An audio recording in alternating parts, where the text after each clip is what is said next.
আসসালামু আলাইকুম my dear all friends, স্বাগত জানাচ্ছি আজকের ডেইলি ব্লগে। বন্ধুরা, আমার গ্রাম অনেক সুন্দর, অনেক বিউটিফুল। কেন এমনটা বলছি বন্ধুরা?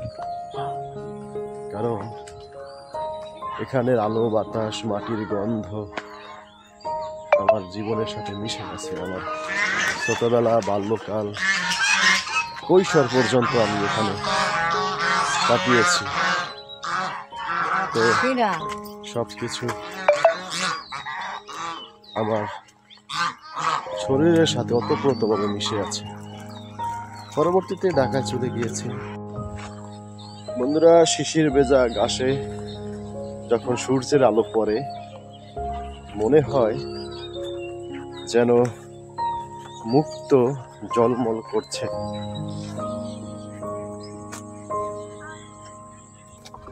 বন্ধুরা, আমার পিছে তোমরা যেটা দেখতে পাচ্ছ, এটা হলো ফসলে পোকা মারার জন্য, ফসলে যে ক্ষতিকর পোকা সেটা মারার জন্য একটি মেশিন, এটা কাজ করা হয়। দেখতে পাচ্ছ পাশে একটা হ্যান্ডেল আছে, হ্যান্ডেলটা চাপ দিলে এবং এখান থেকে ওষুধ বের হয়। বন্ধুরা, তোমরা জেনে থাকবে যে আমি কৃষি অধিদপ্তর থেকে, উপজেলা কৃষি কর্মকর্তার কাছ থেকে নিয়ে আসছিলাম স্প্রে। সেটা এখন দেখতে পাচ্ছ আমি এটা গুলেছি, এখন দেবো এই নারকেল গাছে। বন্ধুরা, তোমরা যেমনটা দেখতে পাচ্ছ, কি কারণে আমি দিয়েছি, আপু দেখান তো কি হয় এখানে, দেখান তো এটা কিরকম সাদা হয়ে গেছে। বন্ধুরা দেখতে পাচ্ছ তোমরা, পাতা কি সাদা হয়ে গেছে।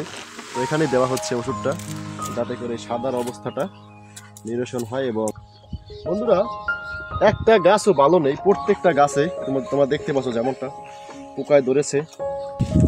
তোমরা কি কখনো এভাবে ওষুধ দেওয়ার এই কৃষি সরঞ্জাম ব্যবহার করেছো কিনা?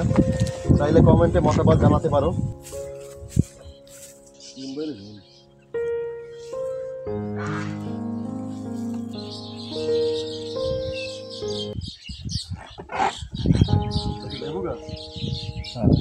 চলম গাছ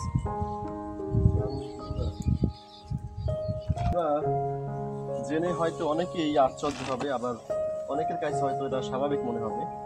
এই খেজুর গাছ দুটো হলো সৌদি আরবের খেজুর গাছ। এই একটা, শুধু এখানে দুইটা না, আরো আছে। ওই যে একটা দেখান, ওই যে কোনায় একটা দেখতে পাচ্ছ তোমরা বন্ধুরা, এবং ওই যে কর্নারে একটা। এই খেজুর গাছ তিনটা হলো সৌদি আরবের আজুয়া খেজুর গাছের চারা। দেখতে পাচ্ছ বন্ধুরা, নারকেল গাছে গতকালকে সার দিয়েছি, তোমরা দেখেছো। আজকে যে ক্ষতিকর পোকা ধরেছে নারকেল গাছে, সেগুলোতে ওষুধ দিলাম এই যন্ত্রটা দিয়ে। প্রায় অধিকাংশ ভিডিওতেই তোমরা আমার আব্বুকে দেখতে পাবে যতদিন আমি গ্রামে আছি, আমার বিয়ের রেজাল্ট দেওয়ার আগ পর্যন্ত। তোমরা হয়তো অনেকেই জানো, বিয়ে পরীক্ষা গত 31শে ডিসেম্বর শেষ হয়েছে,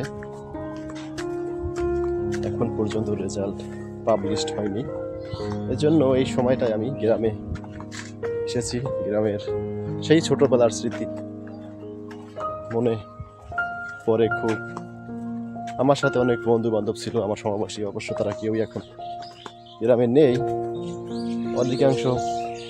অধিকাংশ বললে ভুল হবে বন্ধুরা, প্রায় সবাই বিদেশ চলে গেছে তাদের লেখাপড়া শেষ না করে। ওকে বন্ধুরা, এখানেই আজকের ভিডিওটা শেষ করছি। তোমরা সবাই ভালো থাকো, সুস্থ থাকো, গুরুজনদের প্রতি খেয়াল রাখো। খোদা হাফেজ।